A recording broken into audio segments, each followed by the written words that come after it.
Can you help me with this?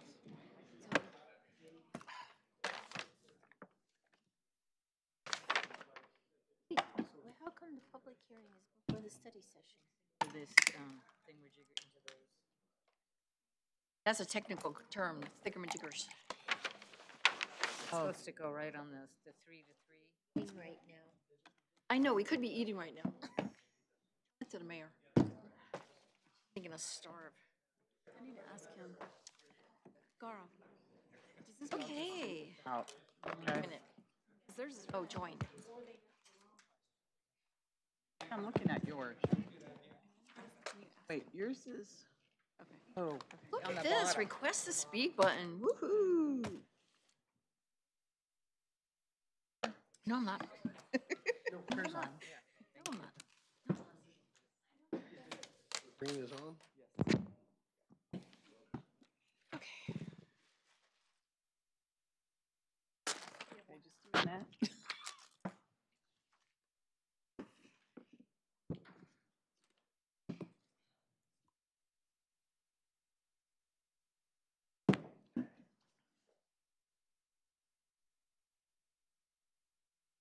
Ready?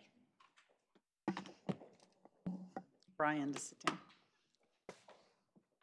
Granicus. And I'm going to call the 6 p.m. special meeting to order. Could you please stand for the Pledge of Allegiance and remain standing for the Statement of Values?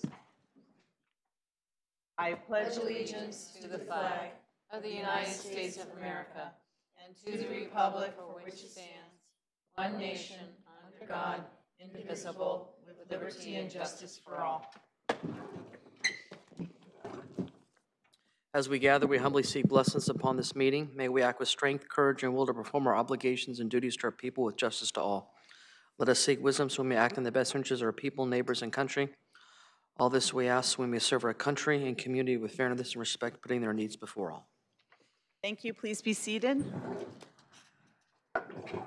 City Clerk roll call.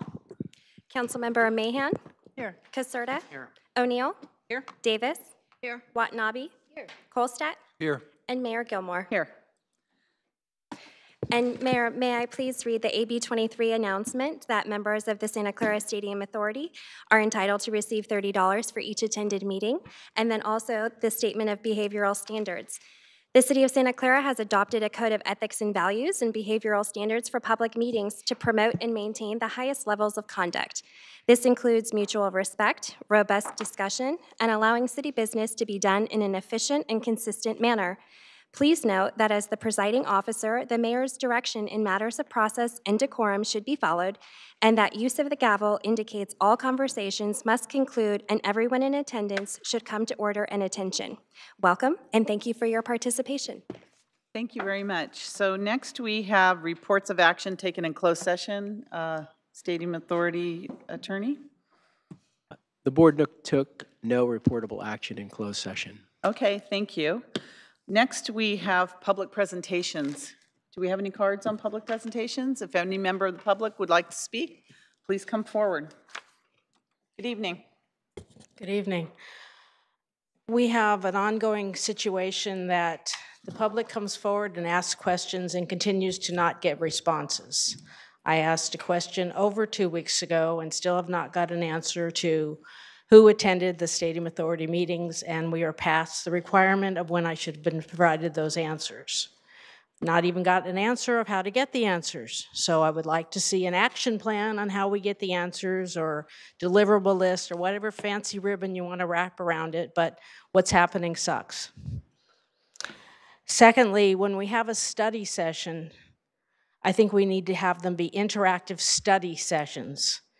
Anybody who's ever attended anything, a study session isn't a 2-minute input from the public with no response, no responsibility to make a response, and no opportunity to have a question corrected when a response is given to a question you didn't ask.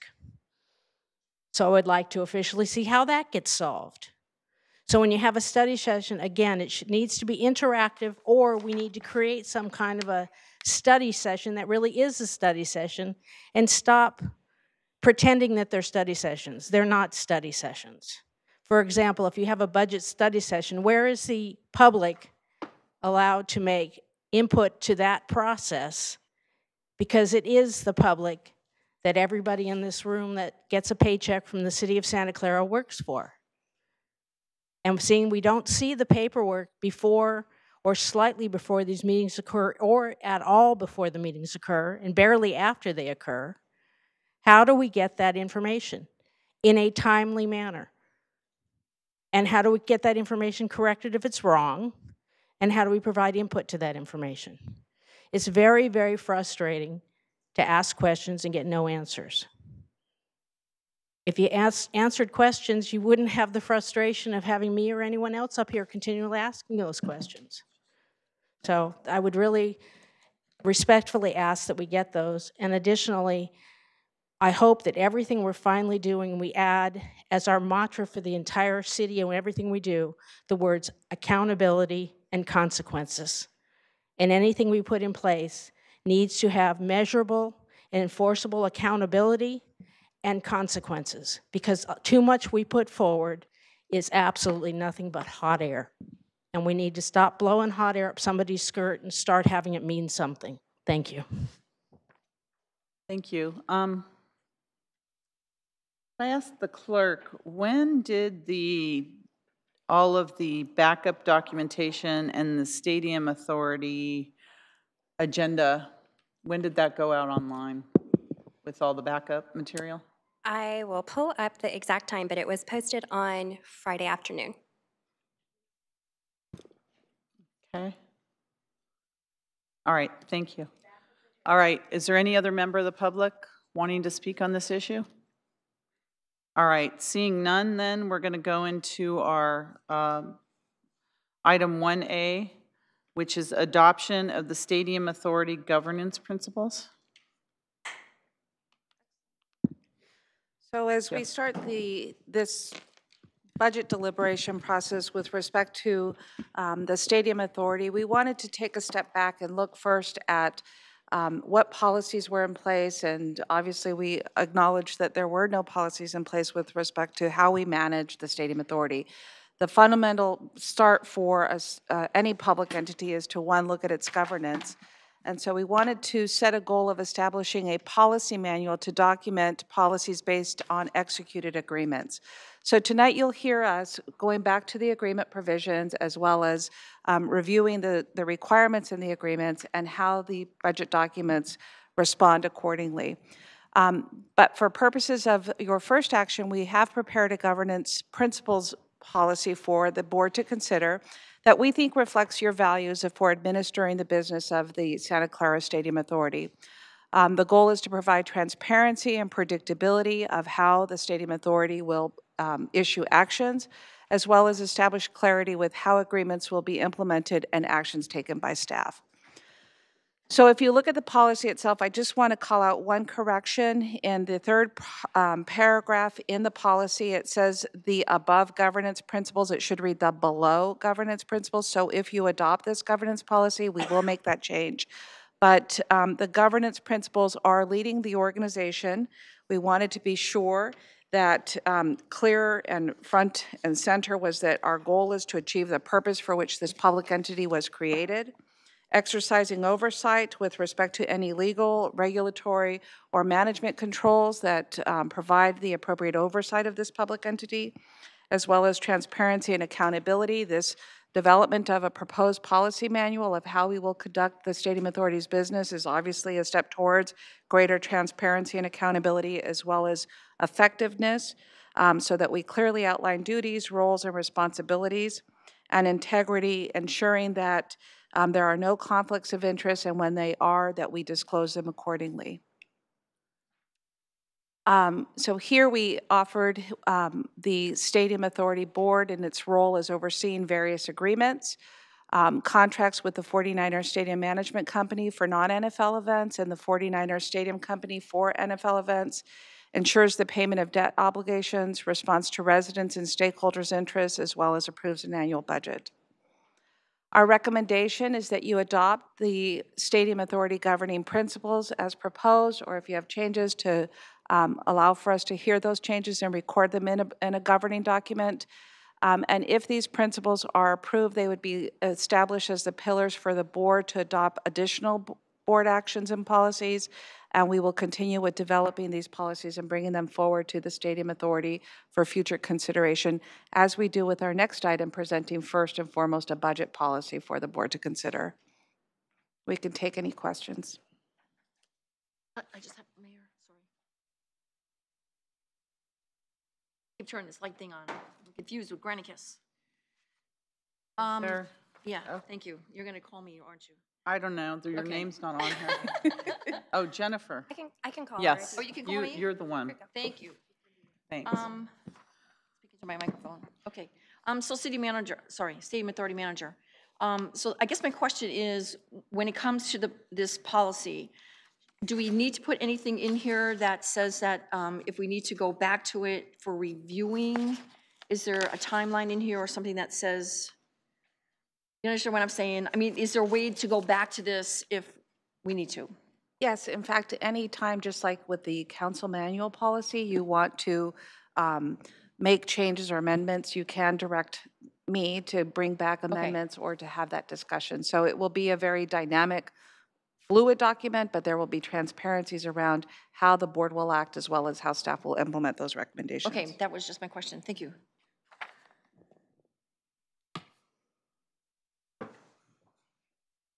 I can't, does someone else? Okay, thank you. Councilmember O'Neill. Thank you. I mean, Authority Member O'Neill. So I appreciate that we're going back and we're getting some of the foundational documents in place here. And I do think that it's, as we have our obligations to the public and at their request, making sure, articulating what it is we're going to do and how we're going to go forward. And, some of the, we are establishing the methods whereby we will hold all of us, ourselves, accountable, and hopefully that we'll be able to increase our effectiveness. So I think it is very valuable, and I'm glad that we're, like I said, we're kind of going back and laying the foundation to pave our way forward for the future. So thank you, I very much appreciate it.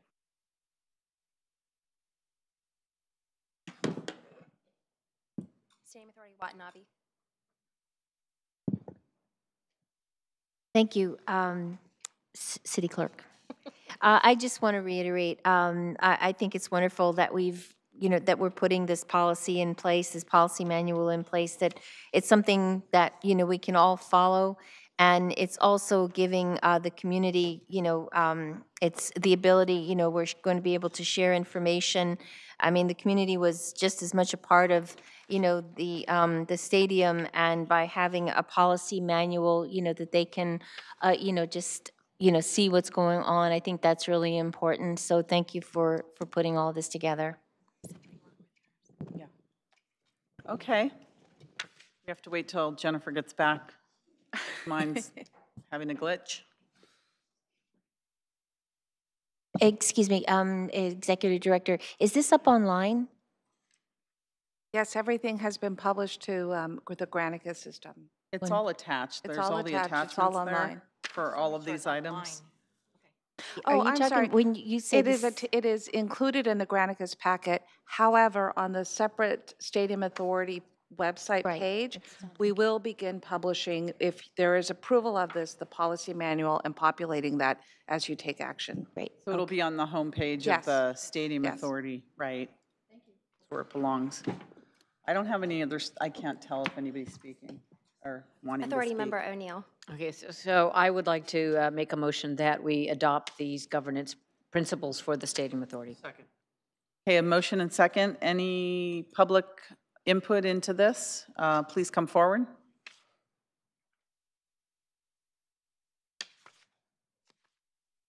For correction, the question you asked the acting city clerk was when was this posted with the attachments. The attachments were not posted on Friday, so she is misleading you with the answer. The only thing posted on Friday was the agenda. The attachments were not posted. So the one thing I would like to see added to this and to the next one also is adherence to the text and the spirit of Measure J. That is a governing document that needs to be recognized as something that's very important throughout everything having to do with the stadium. There was a plethora of commitments that were made that we've gone through 2 city managers since then, unfortunately, or fortunately, I think you might be lucky, you missed all the hoopla that went over that. But there is a lot that was committed to that needs to be kept, those promises. So I think that needs to be memorialized in this governance document and in anything else we do. That needs to be brought forward. And also, I would like to see the first accountability is to the public, not to the financing or anything else. It's a public stadium, it's a public edifice, and I think the public has to be the first port of call for everything as responsibility. So I would like to see that more prominently focused as, you know, what this is for. But I too applaud our city manager for doing this. I think it's really a great way, and maybe it would have helped us in the past, but and I like to see the fact that you have accountability in there. Now, consequences is the next thing I hope we get wrapped into a lot of these things too. So thank you, Well John, on this. And like I said, Measure J is important too. Thank you. Thank you, and I think Measure J should be in here somewhere. And I don't know, we have a maker of the motion. If I don't see it included anywhere, but I mean, that's the basis of our. Yeah, there's references to the joint powers agreement in the section, so I don't know what But this. since Measure J is so prominent in our community and what everyone voted for, I'm wondering if there's a way to, you know, add it in somewhere. And the first sentence is the Santa Clara Stadium Authority has a responsibility to the Santa Clara community, so that's number 1.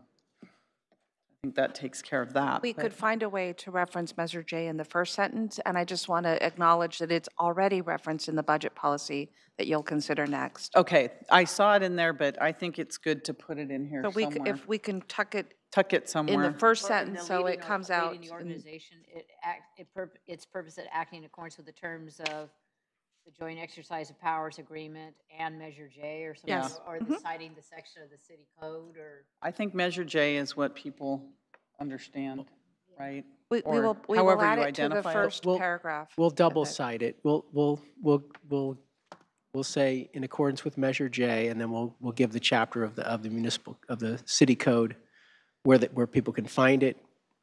We could even attach it. That makes sense. And thank you for that suggestion.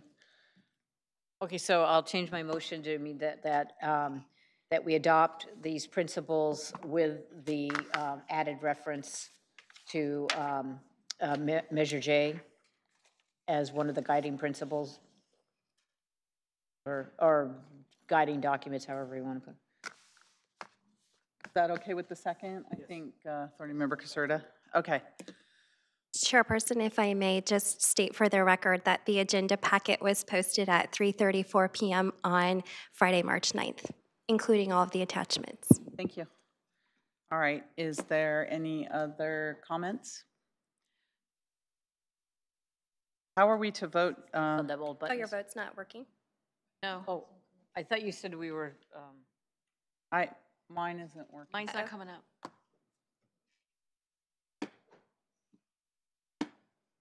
If you, Give me 1 second. oh, yeah. It's here. I haven't gotten it yet. I don't know. You have? Everyone has, I just haven't. Okay, so I'm sorry. Would you like me to register your vote? Could you please register my vote as affirmative? Yes. Okay. Oh, I voted yes. Thank you. Okay, good. 7-0, and that passes unanimously. Thank you. The next item we have is the adoption of the Santa Clara Stadium Authority budget policy. Finance Director? Good evening. So a companion piece to what the executive director had just presented is our budget policy. Oh.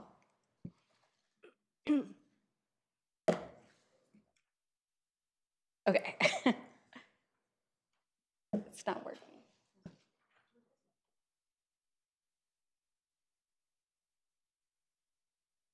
Maybe it was user error, I don't know. Okay. And the Santa Clara Stadium Authority is responsible for managing the stadium finances wisely and with transparency and planning for the provision of services, buy-in, in the best interest of the public. The policy that we designed is to provide standards and establish parameters for financial decision-making consistent with applicable law, agreements, and the debt covenants that we have.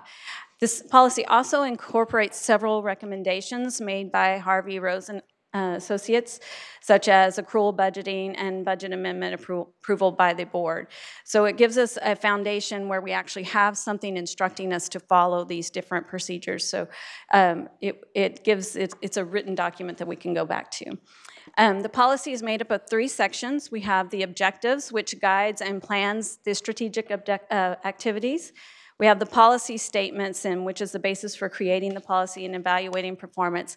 And then the budget development process, which provides guidelines for the overall preparation of the budget. So it gives us firm guidelines on what to do and what steps to do when we're actually preparing the budget. And we did follow these steps during this budget preparation. This policy was created to improve governance, transparency, and responsiveness to the City Clara community, financing agencies and stakeholders, and as the governance policy, it will be incorporated into the overall Stadium Board Policy Manual and placed on the Stadium Authority's website. So tonight we ask that you approve this policy. Okay, are there any questions?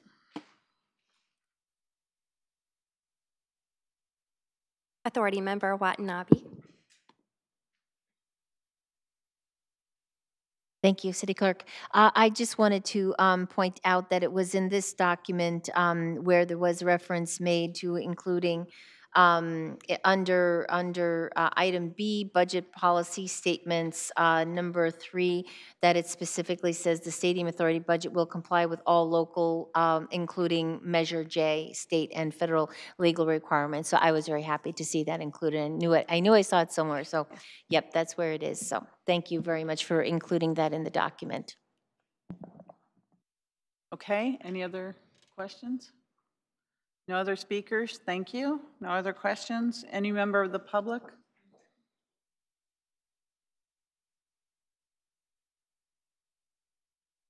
One of the ongoing things we have is, and it's never been answered yet and again, is how in the budget process are we guaranteeing that the split of costs and revenues that we receive as the public under the Stadium Authority is split between the stadium part that we get revenue from and the stadium part that the 49ers, Manco, whatever umbrella we want to call that they get. And there's expenses that are put on for the club and the suites that they should be incurring solely. And how is that being monitored and oversight and ensured that we have that split?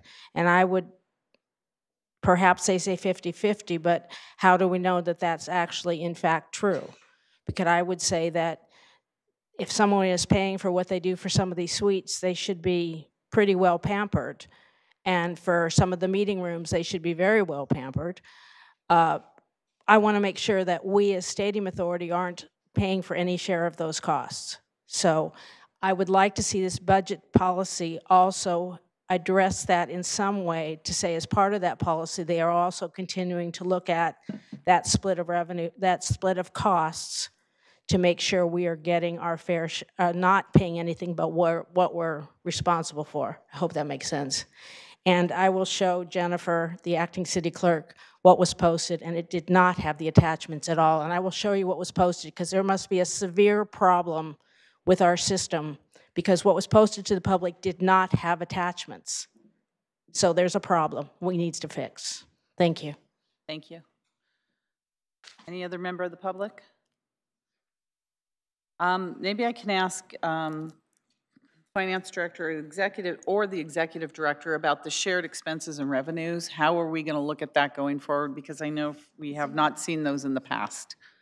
So what you have in front of you is a budget policy, and if we go into financial reporting, which is what the question is, we need a financial reporting policy that will describe our methods and procedures and policies with respect to financial reporting.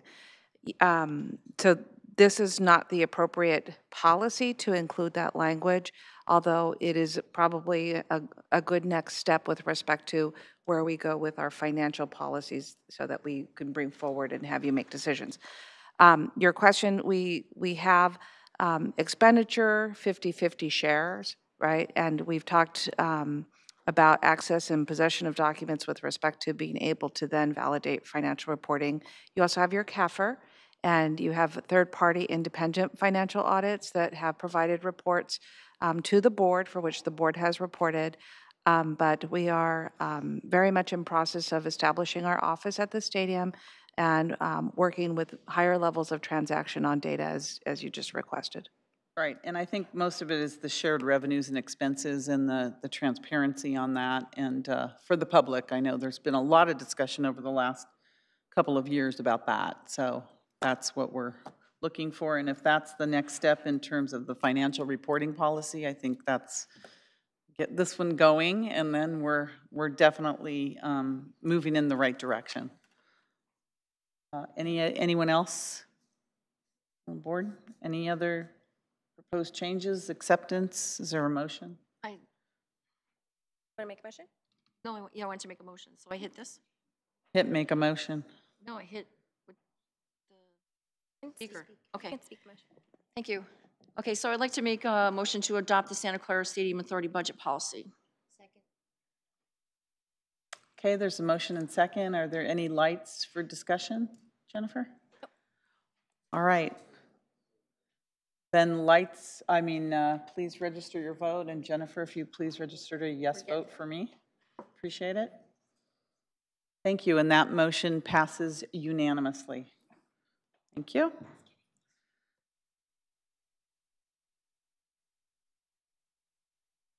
Moving on.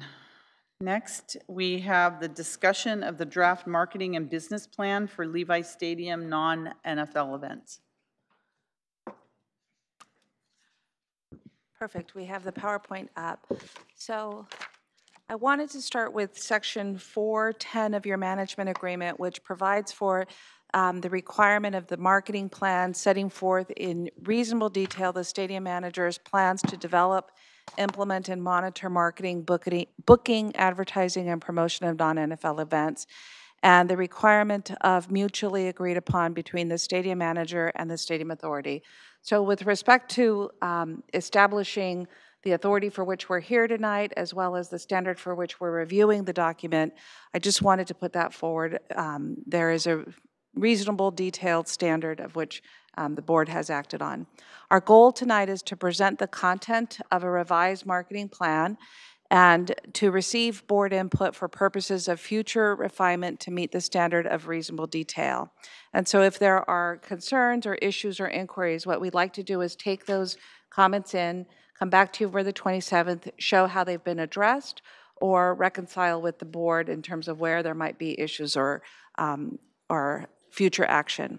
Our next steps, as I just mentioned, is to come back on March 27th, and that what we'll go into as we walk through the slides is that we do have an effort in Q1 already earmarked with establishing additional performance metrics. You will see some tonight in the marketing plan. However, there's more work that we want to do given the robust data analytics that you'll hear about.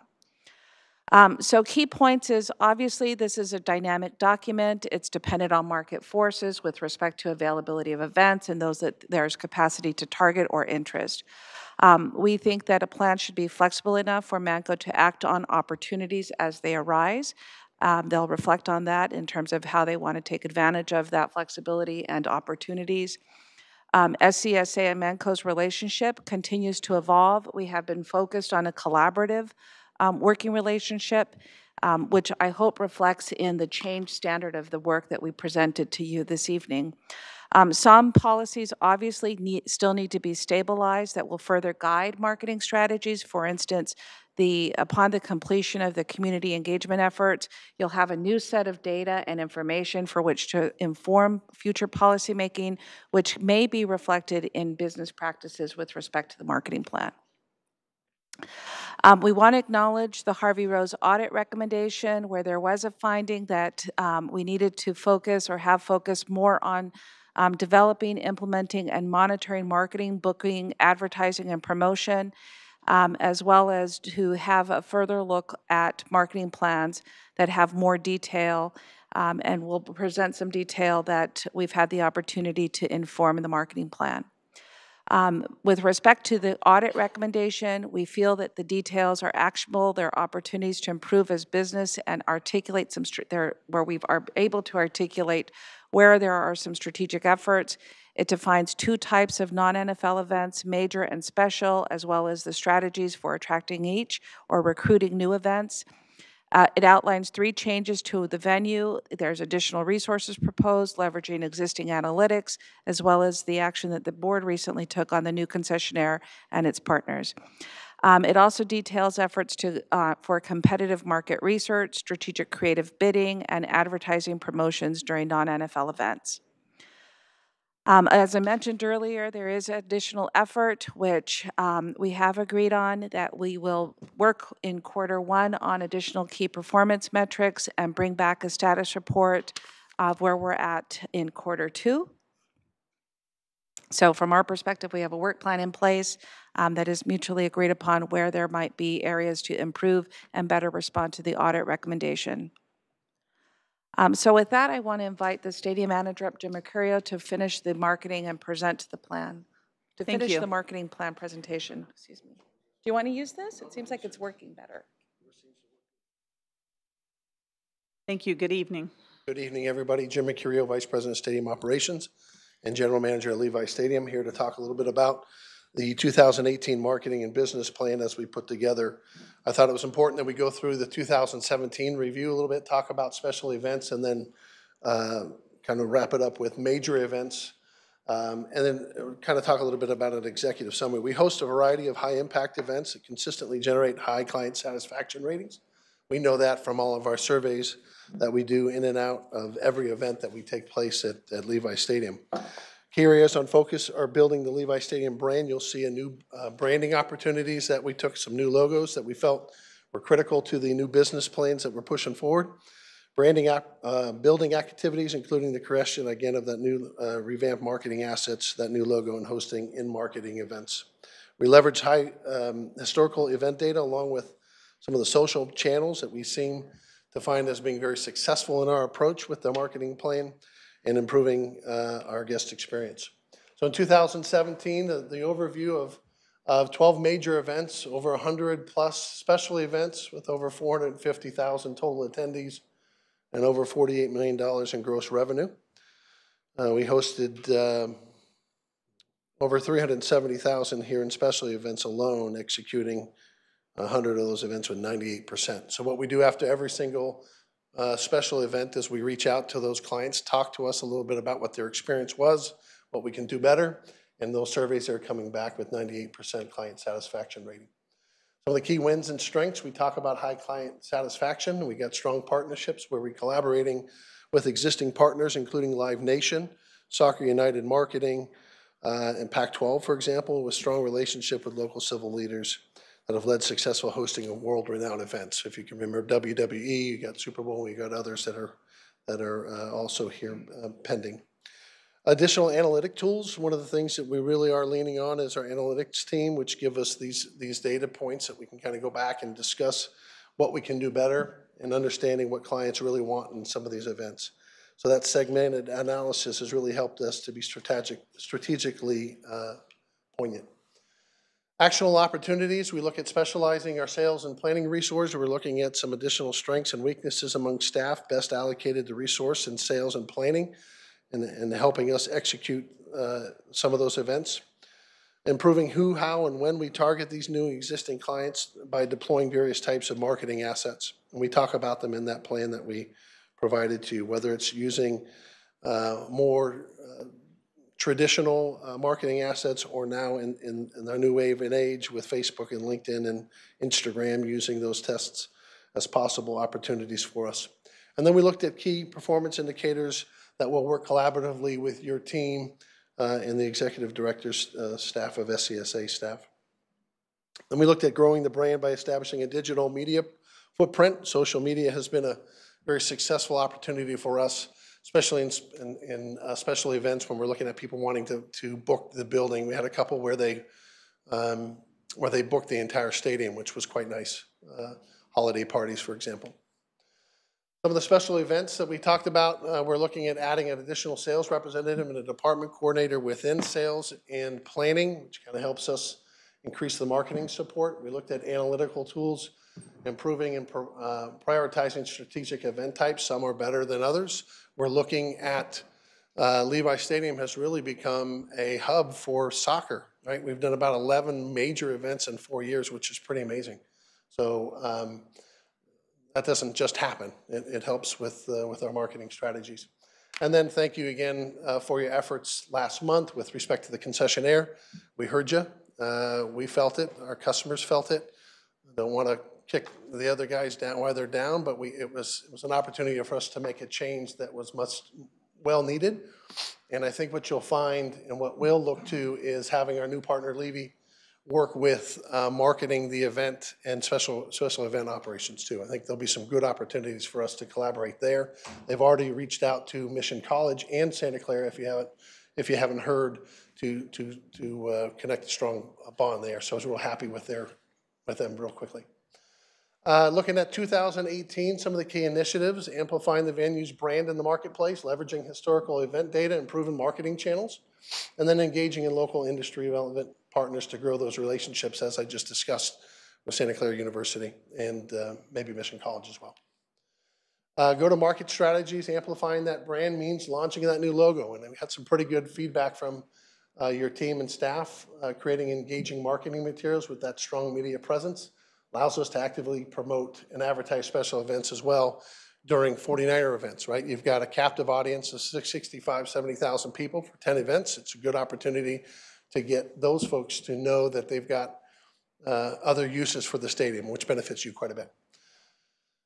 We looked at the historical data, revamping the sales kit and that social media platform, which was pretty important, and then reaching out civically and going out with our industry relevant partners to look at different types of showcasing capabilities as it relates to hosting in-stadium events while collaborating with Levy to generate new business.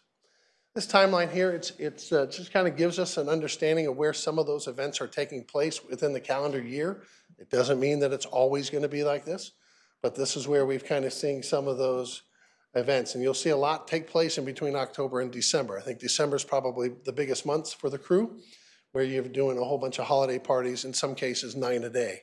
So from morning to night, the building's being marketed and executing those special events. That last quarter is one of the biggest. Some of the major events, improving the bids when we're going after these worldwide bids, incorporating more departments. It's not just sales and service. It's really going across all aspects of the operation, including finance, including stadium operations, including marketing and sales and planning as we go to bid, so we understand what we're bidding on and what we're trying to execute. It gives us the ability to advertise with a robust launch plan and increasing the demand and viewership by the event. So emergence, there you go, 11 matches in 3 years, not 4, which there's an event, if you're not familiar, in the next 10 days or so when we have Mexico versus Iceland, I believe, right? And then aiming to host new high demand tournaments is always a goal of ours when we're looking at the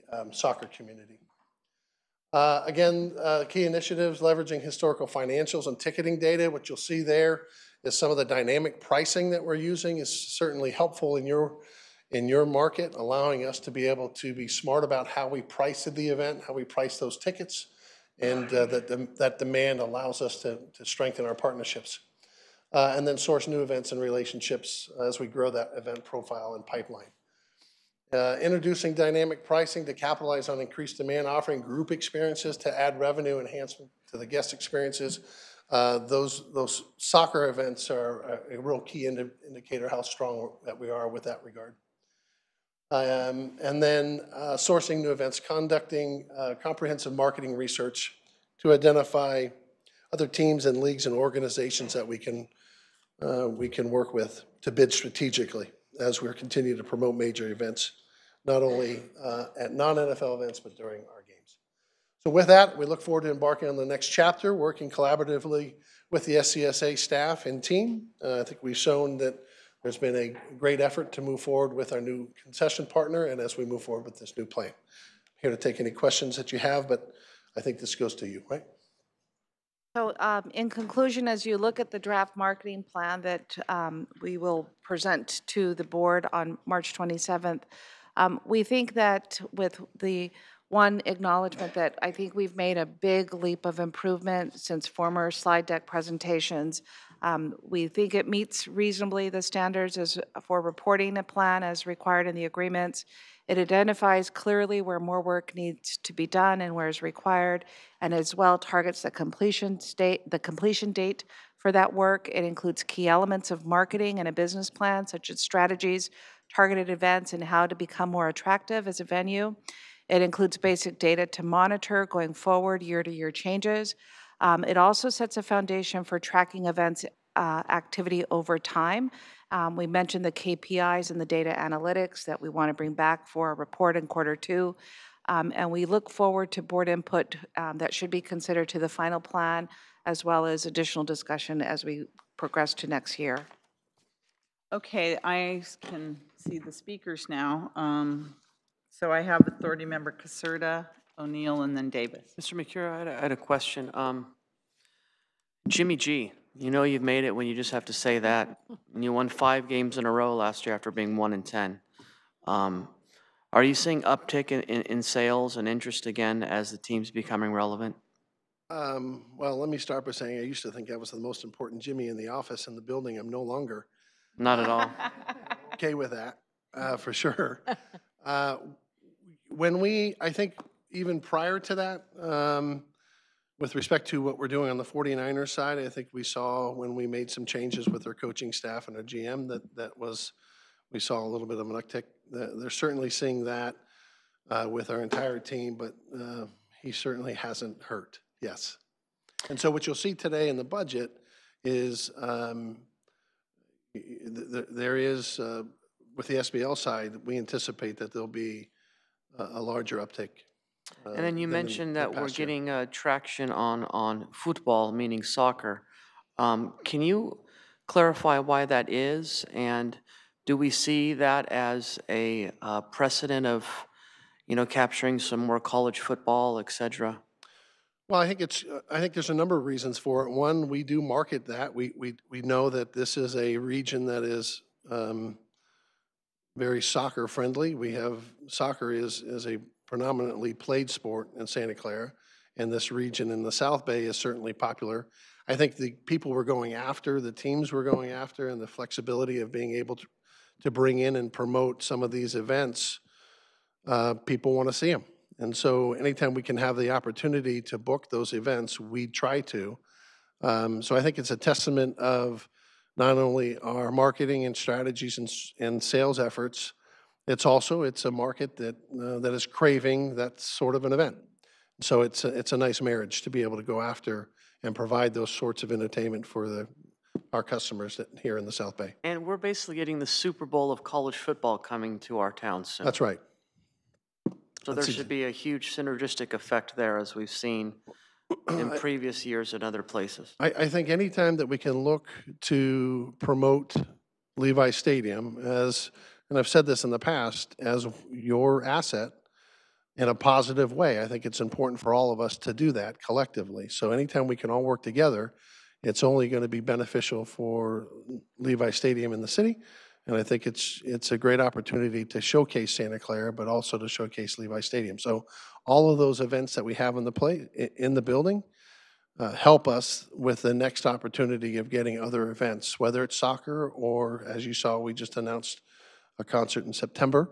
Those all help. That when Levi Stadium is in the news in a positive way, people want to come here, people want to play here, people want to perform here.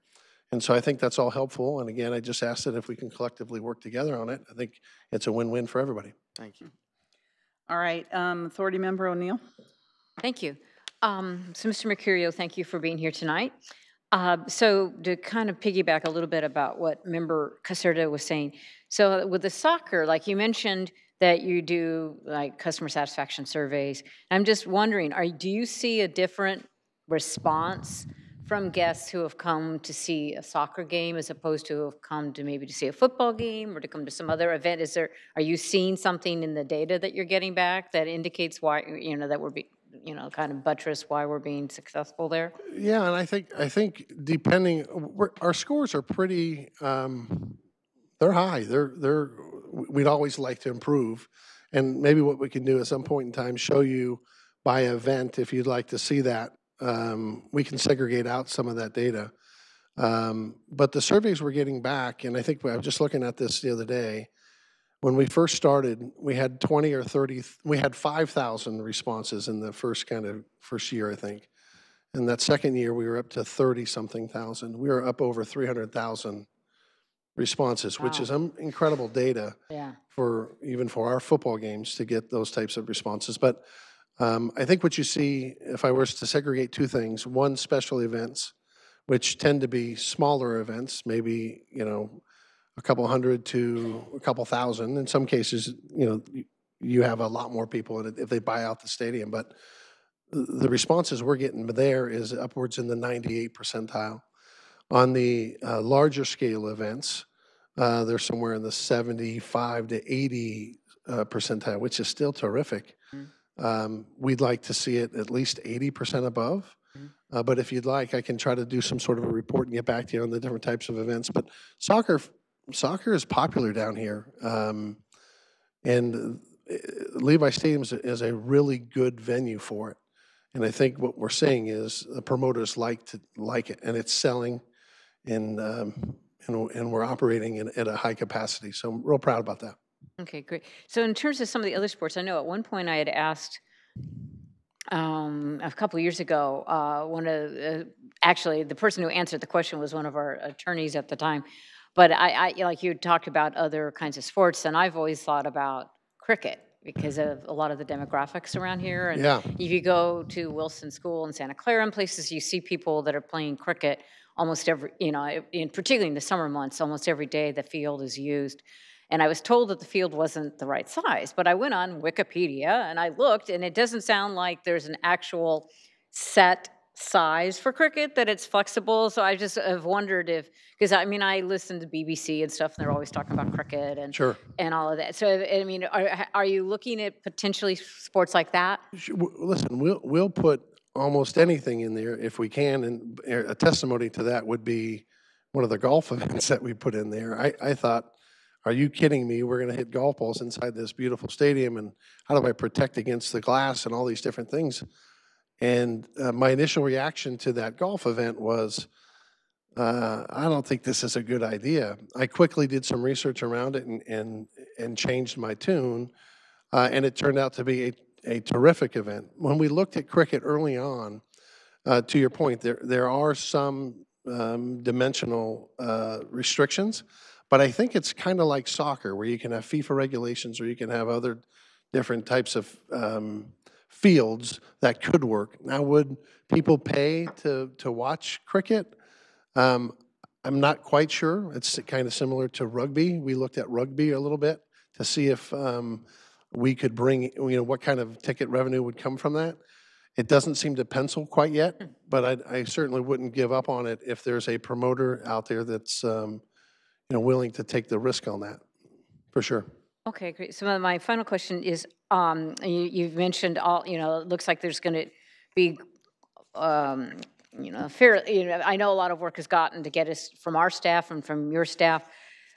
So a lot of this marketing work, does that come in under your authority as the stadium manager, or you're the one that, like, all these marketing and data analytics and all of that, so that's, you're going to still be our point of contact for that? Absolutely. Certainly we'll be here with that. Patricia Ernstrom is also a person that we brought in to help with special events. Moon Javed is in charge of our analytics.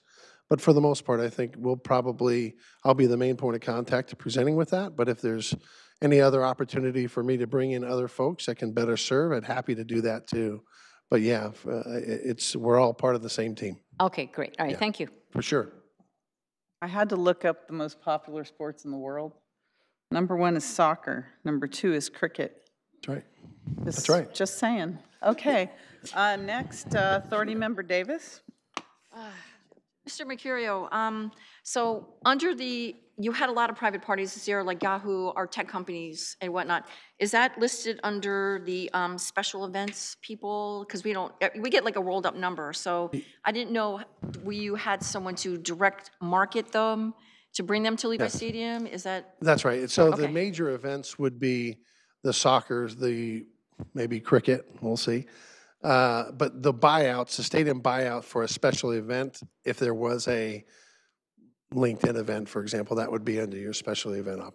Okay, because best. we always had a rolled up number, so I didn't know how you were marketing that. Right. And then the other thing too is that I didn't see in here was the conditions of approval as a guideline or criteria for the marketing, because that was part of, I know we're going through this community outreach and stuff like that, but right now it's kind of really important until we hone in on that as to make sure that we're playing by the rules. So we certainly always want to play by the rules. It is our responsibility to go out and book those events, and we do that. But the conditions of approval in terms of we any had the other curfew. event, Yeah. I'm not quite sure where you're referring to. I'm referring to the curfew. I mean, I know you just booked Yeah, Jay-Z right. So- and Beyonce, and that went on a weekend, so Right. that's So good if for there- us, but when it comes to that week, Yeah, so what we'll day. do with respect to, well, we have not booked any events in the weekends that would require a curfew extension until you move Okay. on that.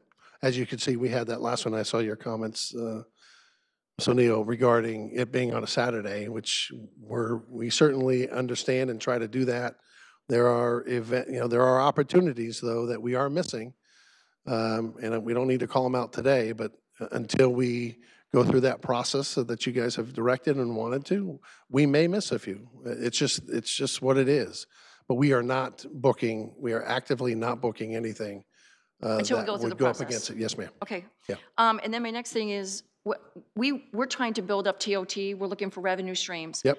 Are you going to be working with our hotels? Would they get first refusal, like this NCAA? Yes, one of the things we did with the hotels, we actually put it on our website of people, and I think we're at 70-something percent.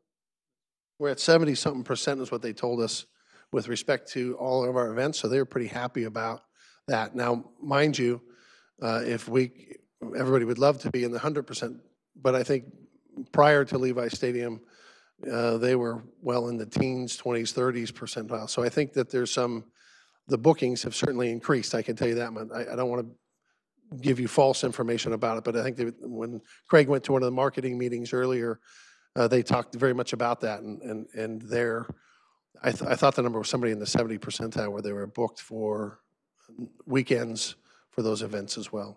So. Okay, and then also, we are looking for a lot of stuff to happen on weekends so that it builds up our TOT, because I know that was a big thing with a lot of our hotels. Sure. They would love weekend business from Levi Stadium. Yeah, no, listen, Saturday, we've just announced Beyonce. So, and what we've done is actually, I've got a list of, I did this about, I want to say good 6-8 months ago, maybe earlier than that, but we put together all of the lists of hotels. We just randomly selected them. I didn't want to give favor to somebody for being one, too, but we placed them on our website, so when people call in and look at potentially staying in Santa Clara, they know what hotels they have available to them. So I don't have data that tell me how successful and helpful that is, but anytime we get customers that call in, we try to push them to Santa Clara hotels prior to anything. I would love that, because that's what they're looking for. We do that now, yeah. They really are. Yeah. And Craig is shaking his head, yes. Okay. Okay, thank you. Those are my questions. You bet. Thank you, Authority Vice Chair Watanabe. Thank you. I had just a couple of things. I also wanted to just ask about the community, the community outreach program that we're doing right now. That this is probably a moving document or a live document that will constantly change as a result of that outreach. I would imagine. So that will definitely have an impact going forward. I would imagine. I would imagine it would be too. I think that's really more, we have, I I think by design, have nothing, we have no input in that outreach, so we're not. Right. Right? But None I of think us are that's probably supposed more to for, have. yeah. You guys too, as I understand it, right? Exactly. Okay, and then regarding the net, you talk about the overview, the 2017 overview and the annual recap, and the gross revenue of 48 million. Is that a definite number? I mean, that's gross. Do we know what the net was? Well, I think at some point, I think Angie can talk certainly about 2017 and 18 as we move forward on the budget side. And I think you guys are changing the way that you calculate, well, I shouldn't say calculate, but represent. You're going from a gross and a net expenses. We caution that because that moves a lot, right? You're going to have, one year you may have high revenues and high expenses. One you may have low versus low. So that's not going to be a stable thing, but Angie and her team, as we express that concern to her, to you, will, as I understand it, provide you with the ability to stabilize that so you'll understand what your net is associated with. In the past, it was a net rolled number to you. Right. So they're taking steps to present that to you in a different way this year, as I understand it. Thank you, Angie. Yeah. Yeah, and in a way that the public will understand it too. Okay, and then my final thing.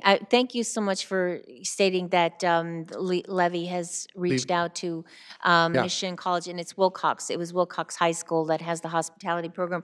But I know this is not a non-NFL. It's a non-NFL suggestion. However, going to the games, there's, and I think it's a great marketing tool. It supports the foundation, the 49er Foundation, but it's the 50-50 that's done at every game, the raffle. 50-50 raffle? Right. Yeah.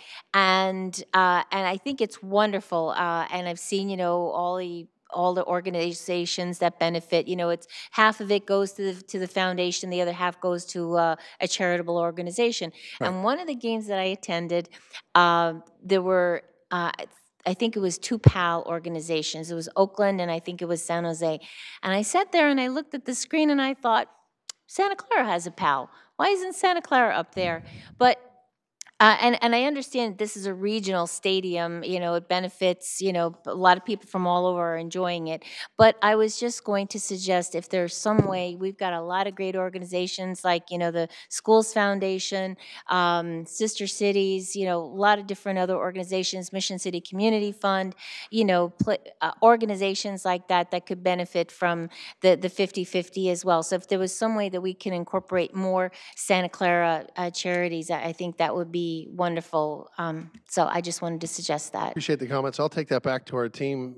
Do know that the 49er Foundation does a terrific job of keeping kids on track and in school, right? So safe and in track and in school. And so I think there are a bunch of opportunities that you may not know about, but I hear what you're saying with respect to Santa Clara, and we take pride in doing that. So I'll pass that back to him. Thank you. They make a lot of money. Yes, I mean, ma'am. I see that number go up and up, and I think being more and whoever's more going to win the successful. other half is a very lucky person. For sure. Yep. Thank you. Thank you for your comments. Thank you. I had some questions for our staff, and I first want to say that this is a result of one of the items in our audit, our Harvey Rose audit, based on the fact that the marketing plans in the past, well, either they were non-existent or inadequate. So this is very much, we're headed in the right direction. We're actually, for the first time, seeing what is resembling a marketing plan. So thank you very much to our staff for insisting upon getting this. But one of the things that I am interested in is that a lot of the responses that Mr. Mercurio gave about the survey results that he has received back that are very 98% positive and those types of things, how are we as a stadium authority going to get the analytics that we need, the measures that we're looking for? How are we going to be able to see what the responses are from those who are booking events at the stadium and also those who are attending events at the stadium, because we've never seen in the 4 years, we've never seen any data at all about the satisfaction of both attendees and those that have big or small events at the stadium. The only thing we ever get are complaints about, certain things, and I know that's not representative of all the things that are happening there. So for this marketing plan, what's our role and how are we going to get and verify, the information that's coming in? So I did hear this evening Mr. Mercurio offer to bring forward by different events the customer satisfaction. So we will log that in as a piece of information for the board to receive. I also want to take you back to what our task is for Q1, is to develop key performance metrics and bringing that back to the board in Q2 so that you can make sure that as we establish these performance metrics and the data that we'll be collecting, it is something that we'll be bringing back in future marketing plans. And so you will have to review it in Q2 to make sure that the data that is important to the board to receive and to make policy decisions and do all the oversight and the business of the board is adequately reflected in the key performance metrics so that you can continue with this work and we can build upon future marketing plans. Okay, so Q2 is when we're scheduled. Okay. But that's particularly why we wanted to bring it back so that you know what we're tracking and how you will be able to make decisions from there going forward. So between now and, is it 2 weeks from now that we look at approving this? Can we add that information in so that we know what we're looking at? We are recommending the direction to staff as part of the marketing plan to work with the management company on developing key performance metrics in Q1. We just ran out of time, and there are already some metrics so we in the won't marketing get them plan. in 2 weeks. We'll You'll get them in the receive them- first quarter. Yes, you'll receive. Okay. No, we'll develop them in the first quarter. You'll receive them in Q2. So we want to allow ourselves. This is something where we need to sit down, look at what data is going to be produced and collected, whether it's meaningful.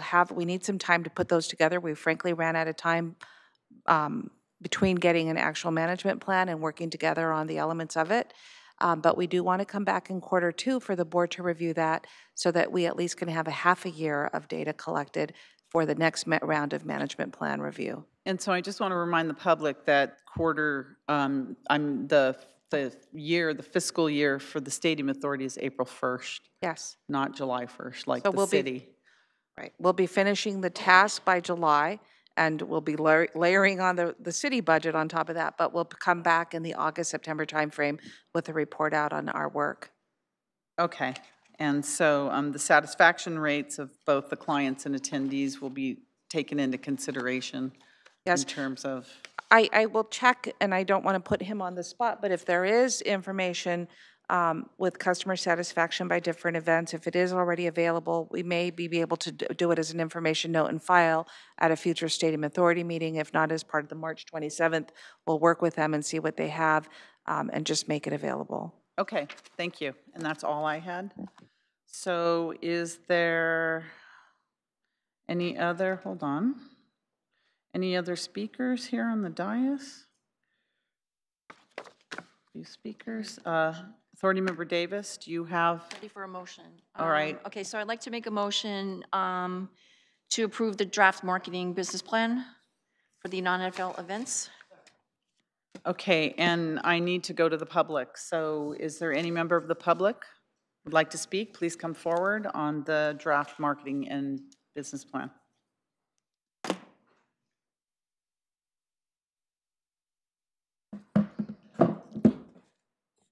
I have to compliment the team that it's a good first stab, but it's missing a phenomenal amount of information. It's not really a marketing plan at all. It's kind of a lot of words and good words, but it's not a marketing plan. It's missing almost all of the 6 key elements of a marketing plan. It doesn't talk about the strengths, the weaknesses, threats, and opportunities. It doesn't identify the goals and tactics. It doesn't identify the customers. It doesn't do the basics of a marketing plan. It's more like a sales document than anything else. And in doing the satisfaction information, where is that data?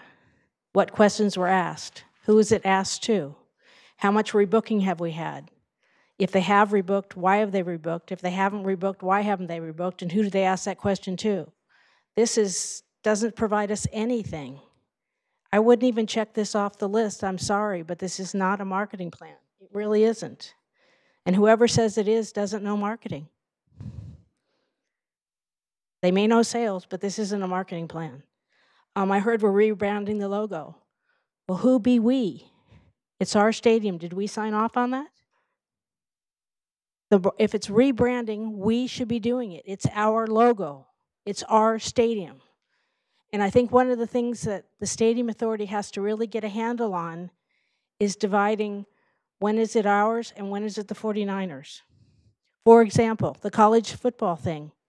I saw Al Guido up there identified as sponsoring the college football thing.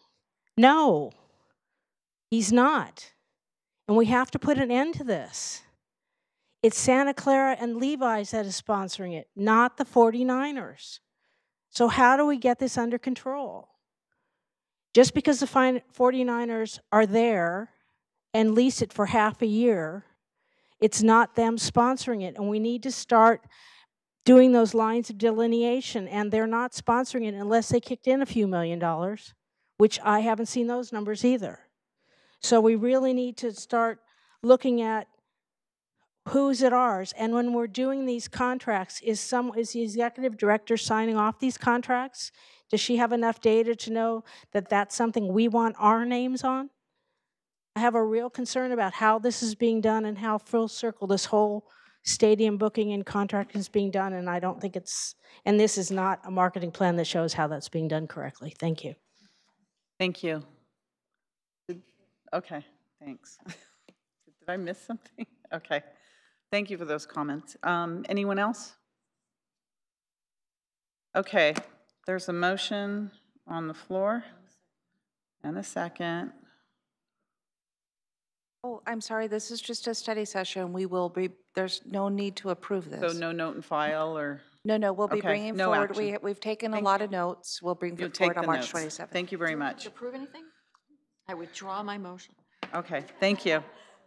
All right, thank you. So the next item to study is discussion of the draft Santa Clara Stadium Authority fiscal year 2018-19 proposed budget.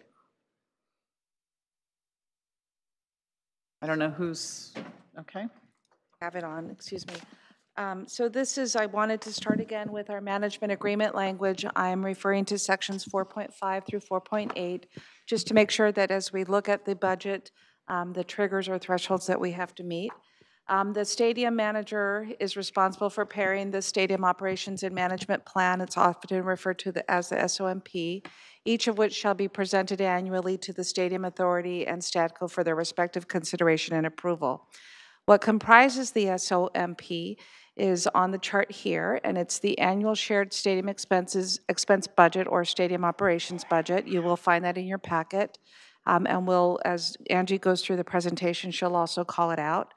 The annual public safety budget, there is an annual public safety budget for public safety cost. There is an amortization of public safety capital expenditures as a post-agenda item report, which will integrate into the final March 27th packet for your consideration. Any public safety capital expenditures to be made in such lease year. There is also an attachment that identifies the capital expenditures line by line, and then there is a capital expenditure plan as part of the presentation. So with that, I want to call Angie up and give her the remote that's working and walk us through the budget. Okay, thank you. Good evening again. I don't know if you remember, but last year I had my husband review this for me and ask me questions. And he asked so many questions that he gave me a headache.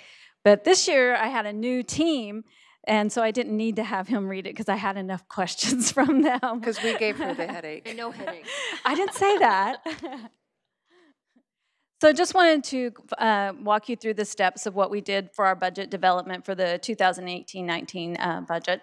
So in January, we worked with Manco to establish the date to provide all the required documents.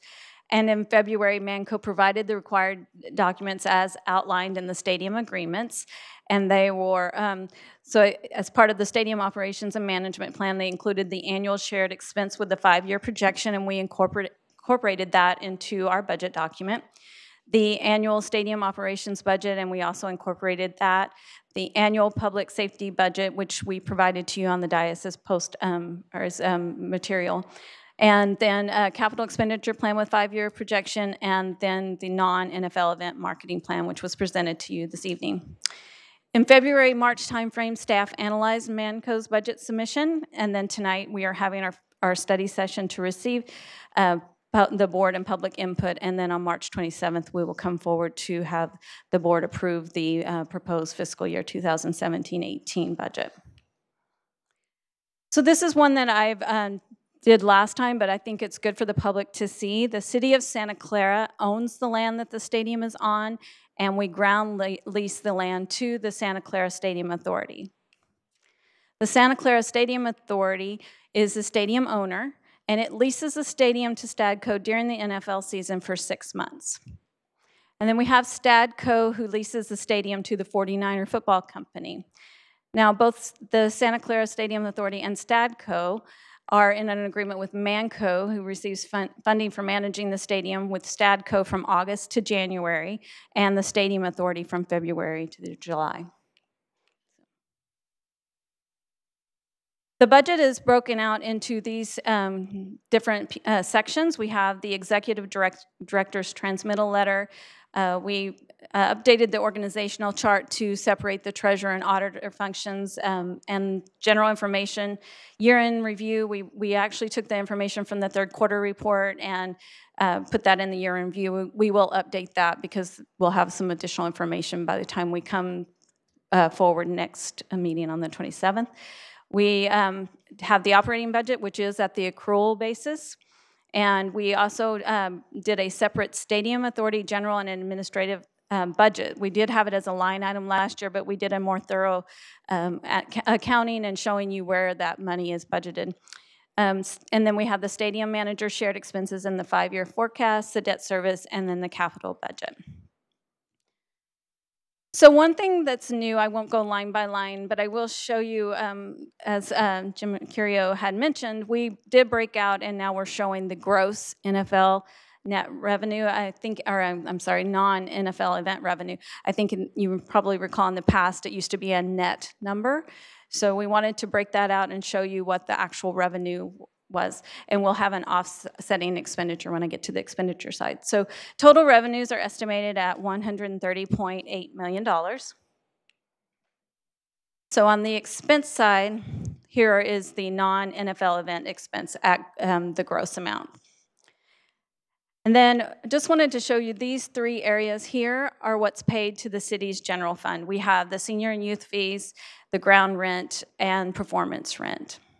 And again, we had a balanced budget, so the revenues equal the expenditures in this budget, and so it's $130.8 million. This is the general and administrative budget for the Stadium Authority that I mentioned earlier. We actually broke this out by categories to let you be able, and the public, to see where we're spending the money as far as the administration for the Stadium Authority. Now, I can walk through these if you have any questions, but you can see the staff support is the largest, which is the myself, the city manager, executive director, and her team.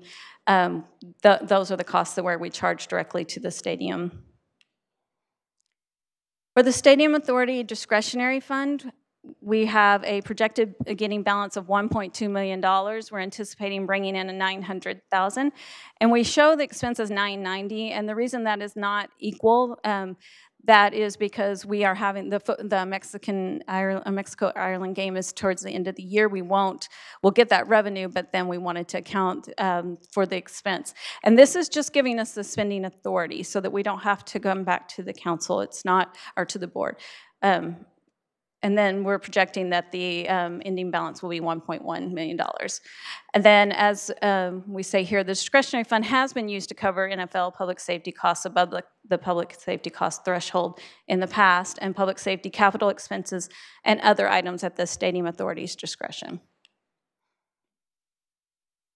So this is one of the items that Harvey Rose recommended that we actually show the board and the public, is how we get to the performance rent calculation. So we use the budgeted numbers and showed, here's the ground rent for $320,000, and then we show the non-NFL event revenue at gross, and again, the non-NFL event expense gross, and then you get the net number. And then you take 50% of that net number, and you come up with a 2.8, and then there's performance rent credit, which is half of the ground rent listed above, and that gets us the $2.7 million that we're budgeting for performance rent to be paid to the city of Santa Clara. So the Santa Clara Stadium Authority debt service, we have $56 million budgeted for debt service. The CFD is 3.6, the Term A loan is 25.6, and the Stadco subloan is at 26.8. Debt service amount of the $56.1 million includes principal and interest payments, and the outstanding debt is projected to decrease $37.4 million, which is the principal payments, from $382.8 million to $345.4 million.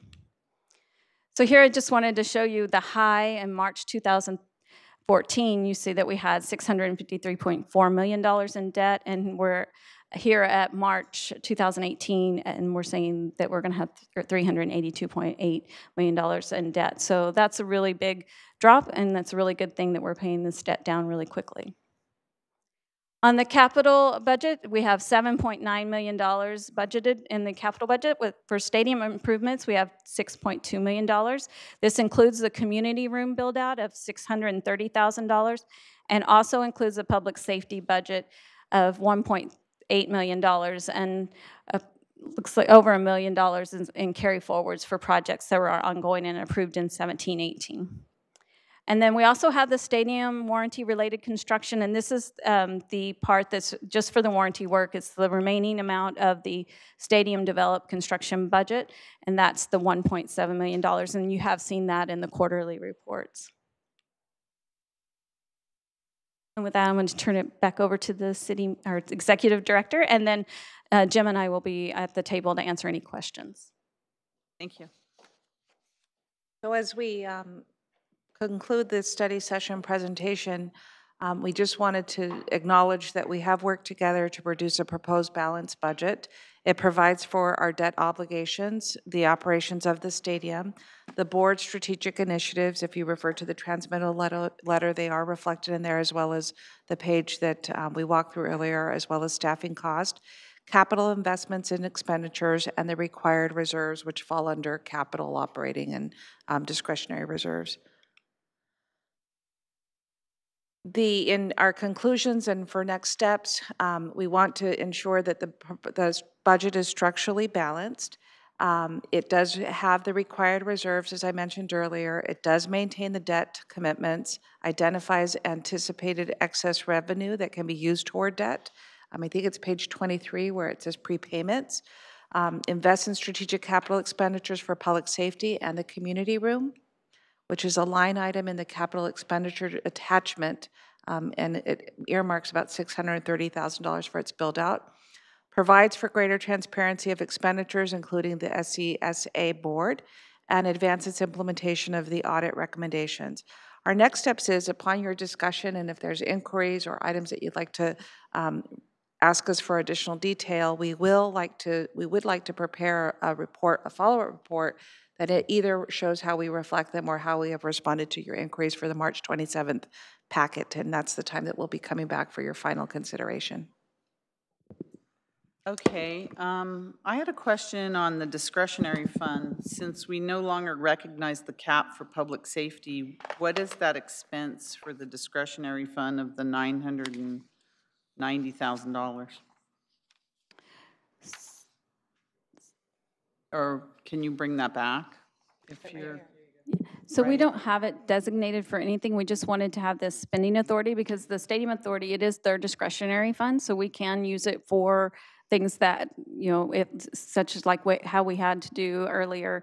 So it's not budgeted for anything. It's not, right now, it's not allocated for public safety costs. So the build-out of the community room, whatever it ends up costing, it comes from the capital budget and not the discretionary fund? That's right. That's how it's reflected right now. Okay, all right. Authority member Watanabe, Vice Chair Watanabe, and then O'Neill. Thank you. There she is, Angie.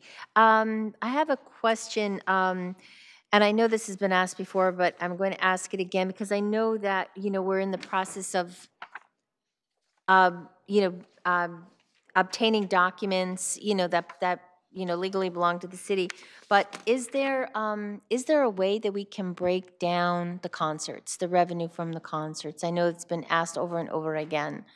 And, I know we've got the non-NFL event revenue, it's lumped into one number here, but is there any way are we working on breaking that down or getting that information, Executive Director? We are working on getting that information, and we are in discussions with Manco about the completeness of the information that we need in order to bring about findings about the different categories of expenditures as well as revenues. Okay. Any time frame or just? Time frame for reconciling or validating getting the information? Getting the breakdown or? I'm not able to provide that information. One, we do have to have access to the information in its completeness or be knowledgeable that it is complete. I also want to be mindful that a lot of our efforts have been focused on looking forward and setting in place the right integrity protocols and processes so that you don't have to ask that question 2 or 3 years from now.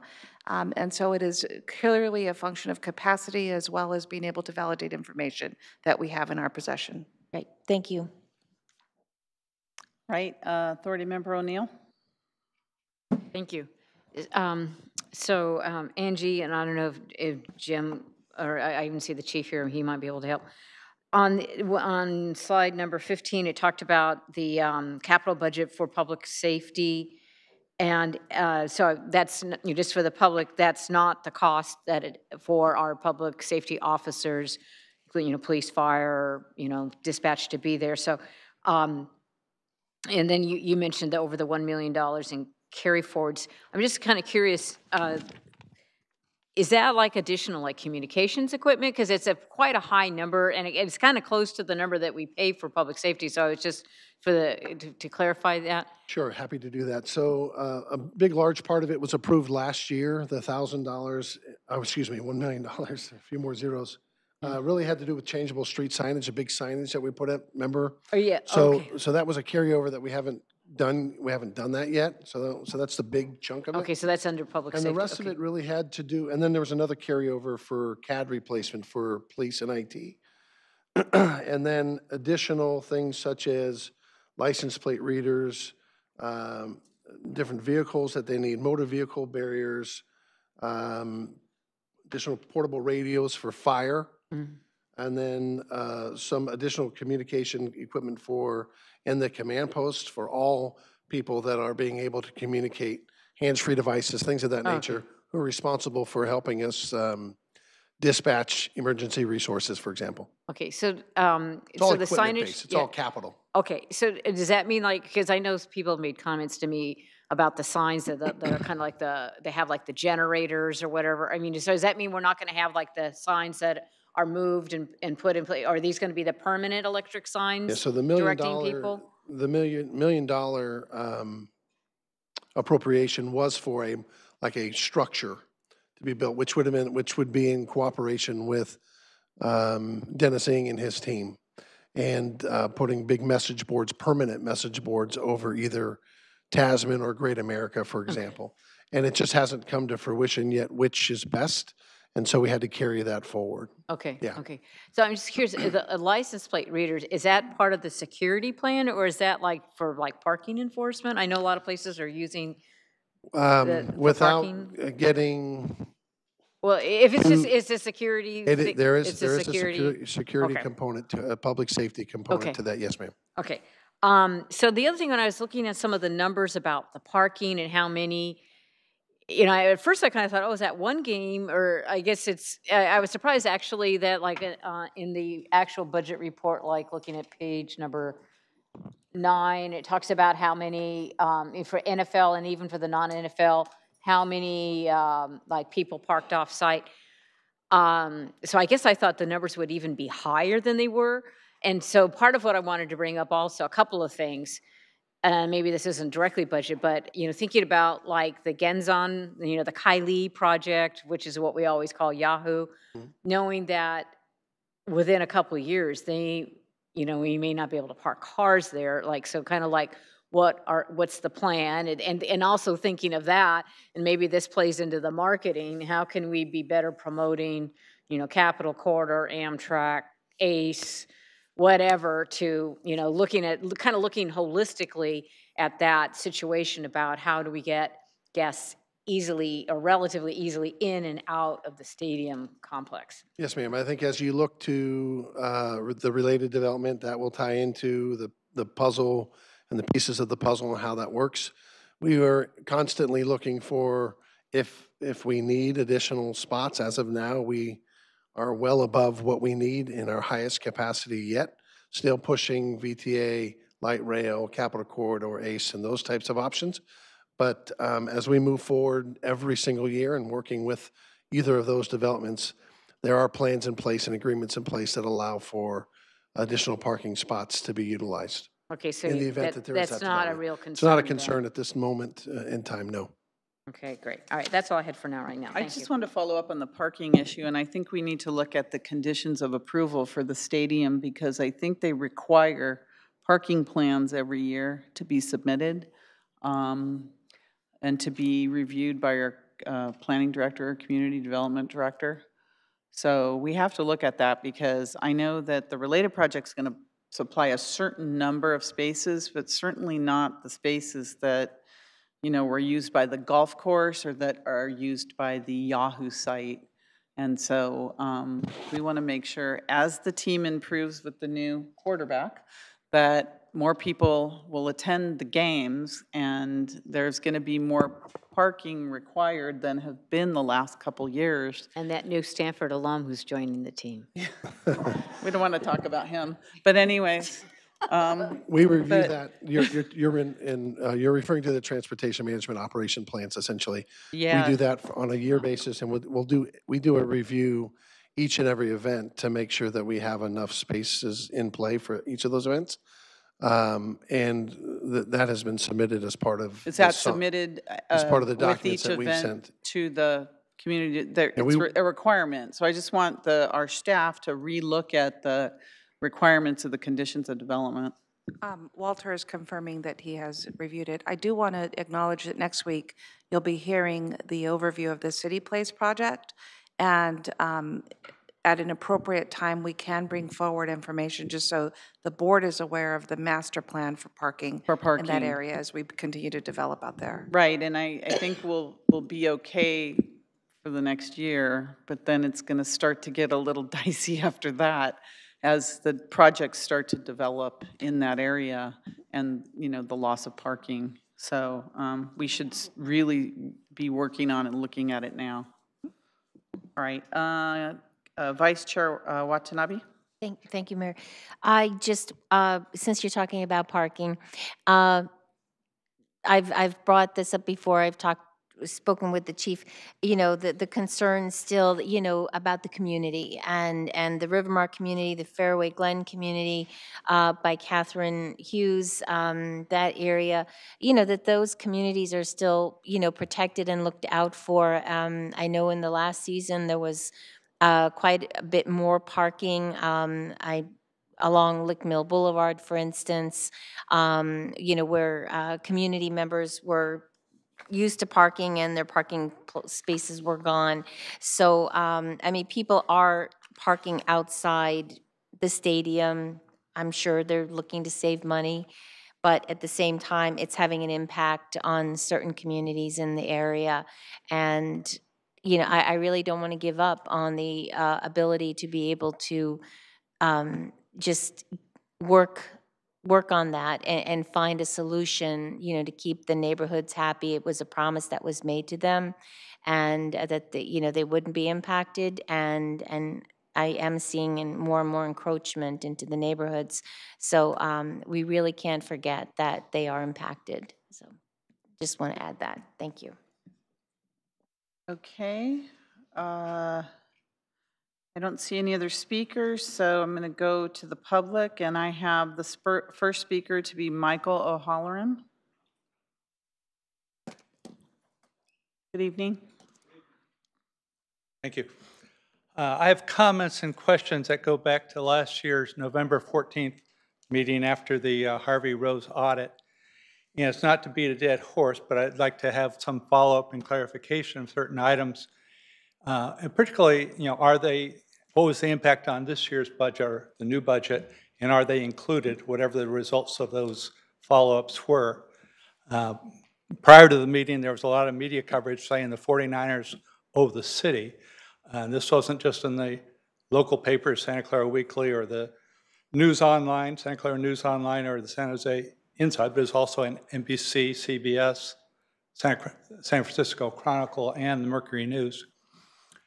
At that meeting, the finance director, you know, clarified that a lot of that was not really the 49ers. It was that the question of whether the stadium authority owed the city the money. One of the items that the city attorney talked to was about the parking, and that he had written a letter to the 49ers or Manco regarding that, which he clarified was an invoice, and that was a total, at least as a report, of $718,000. On that also, I was disappointed that the votes weren't broken out. Most of the discussion there was about Banner, you know, heated discussion about that, but there's no discussion or response to a question I asked about that legal services budget, where we needed to increase the budget by $700,000 for ongoing legals, and that $700,000 was part of the $875,000 being talked about, but it was never talked about. It's clear that the city is working much better with Manco, and I applaud the city manager and the Manco executive.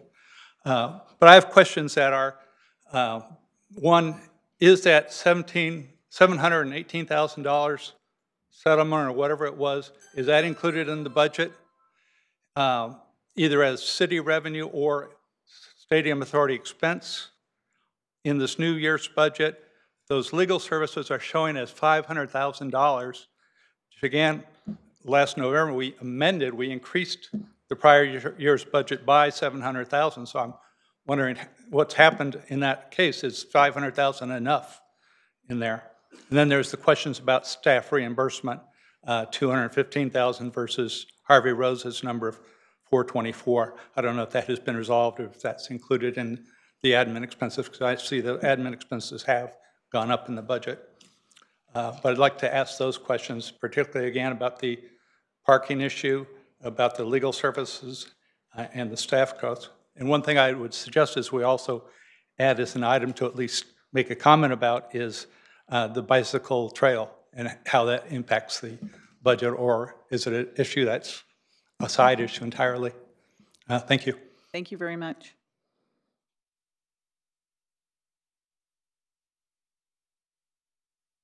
I had better get my signal light before he gets his signs. That's all I have to start with. Because if Dennis delivers that, but somebody's head really ought to roll. Okay, my question keeps being ignored, and I don't understand why it is, because it's very important, and the public should be up in arms that it's not being answered and it's being ignored, is where is the documentation of the separation of the expenses for the club suites and versus the seats? I don't know why everybody's ignoring it. It's the elephant in the room, and nobody wants to talk about it. I think you should be ashamed of yourselves. Answer the damn question. Stop ducking it. What are you hiding? Those who have nothing to hide, hide nothing. So now that the 49ers are going to pay for their own security, does that mean the parking lot fees are coming directly to the Stadium Authority instead of paying their fees, instead of paying the 49ers security fees? There's also some other things that are happening. For example, I've been hearing that during the game that security leaves their posts in the neighborhoods. I don't know where they go, for a beer, I guess. But they're not protecting the neighborhoods during the games. They're only there at the beginning and at the end. So the neighborhoods are being severely impacted by parking. So that needs to be fixed. And it seems like when people call, nobody answers the phone. And it's still happening. I personally have called the phone and nobody answers the phone. And I shouldn't have to call Jim directly to get the phone, to get an answer for people. So we still have a problem with that. And I think as we are looking at these capital budgets, I think we need to start seeing what things are making us money and what things aren't. And if they're not making us money and they're only costing us problems and problems for the neighborhood, we need to start as a stadium authority making intelligent decisions and informed decisions. Thank you. Thank you. Perfect timing. Okay. Anyone else? Okay, I know staff has gotten some of those questions. Maybe we can bring them back. I know the golf course parking fee that's owed is not something we're going to discuss, I think, at the meeting. Stadium Authority Attorney, I can just briefly answer that question. Okay, if you It's wouldn't mind. not revenue to the Stadium Authority. It's revenue to the city. It's a contract with the city, and we're proceeding with collection. That's about all I can say at this point. So because it's between the 49ers and the city, not the Stadium Authority. Correct. Okay, that's a contract on that one. No. And then I know parts of the other fees have been paid and parts haven't. So I know we're working on that through our audit committee. So I think maybe at the next audit committee meeting, that's going to come up. In terms of the parking fees, the question came up about the fee that's charged, that's been credited to public safety on the off-site parking lots.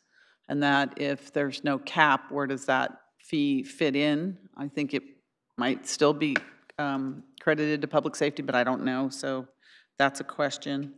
The neighborhoods, for the security of the neighborhoods, I happened to pull out a Measure J campaign brochure that said the neighborhoods would be protected at all times from parking from the stadium, so we just have to make sure that that happens because we promised that. And then the questions of the seats, clubs versus seats, and the suites, club suites, and versus the seats. And I'm not 100%. What's that? Easy for you to say. Maybe we can get something on that. I'm not really absolutely 100% sure of the question. Maybe Ms. Bress can clarify that with our staff. So I don't see any other speakers, so we're just, there's no action to take on this at this point, correct? So, the question on the legal the fee for the legal services, Stadium Authority Attorney?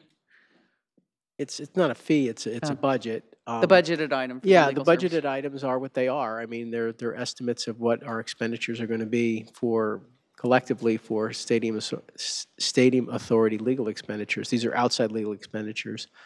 And so we bring our best estimates of what they might be. What they might be per year. I'd rather not discuss the specific services that we're getting. That's privileged information under the Public Records Act.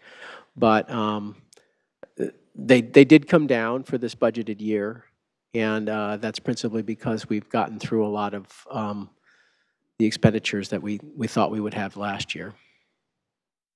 Okay, thank you. Executive Director, do you have any parting comments? I do. I was just going to remind that, and Brian seemed to put that in the record, that this is a budget. It projects what our expenditures are. It sets out a fiscal plan for how the expenditures and the revenues will be, or how they have been forecasted. And so it is not an accounting document nor financial reporting, which have been a lot of the questions that have come up today. And we'll distinguish those in our response back in terms of what will be addressed through financial reporting and then what is addressed through the budget development process. Okay, thank you, and thank you. There's certainly a lot more detail than there has been in the past. So again, we're going in the right directions. I appreciate that to everyone. All right, so we don't take any action on that item. Okay, moving forward, the next we have reports of members and special committees.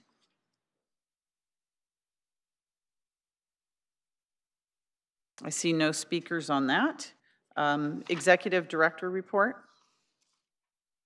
I just wanted to call in to your attention that in the Granicus system, under this item, we have put forward the first version of the TMAC, which provides a horizon report through the end of June of items and dates that we propose to bring items back. It is tentative. It is also a changing document, and we'll continue to report out as we publish these documents. So the TMAC stands for Tentative Meeting Agenda Calendar. Yes. It's a new phrase for us, so we is. appreciate that. We've already institutionalized it internally, but you will see changes as I've verbalized them in normal reports out when dates change.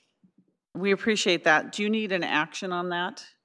Or is this just for information purposes? It's for your information. You had Okay. asked at a former priority setting session for a horizon. This is a horizon report for you to consider. Okay. So next we have an adjournment, and I have one item. Sorry, I need to find it. So tomorrow is National School Walkout Day, Wednesday, March 14th, 2018 at 10 a.m. And National School Walkout Day will take place March 14th at 10 a.m. across time zones to commemorate the 1-month anniversary of the shooting at the Marjory Stoneman Douglas High School in Parkland, Florida. The walkout will last about 17 minutes, 1 minute for each person killed in the Florida school shooting.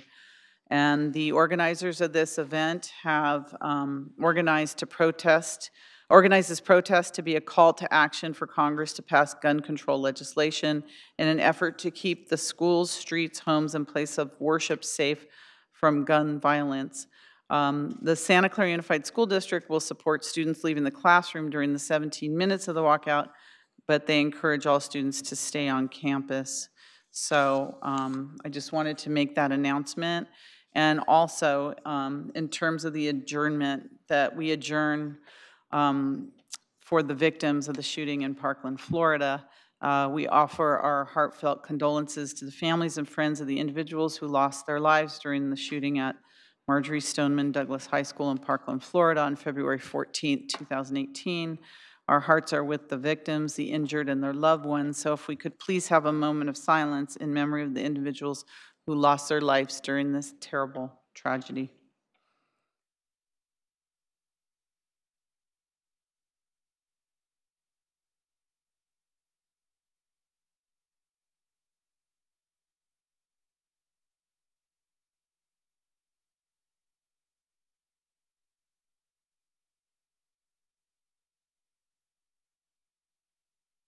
The Stadium Authority meeting is adjourned. Thank you all for coming.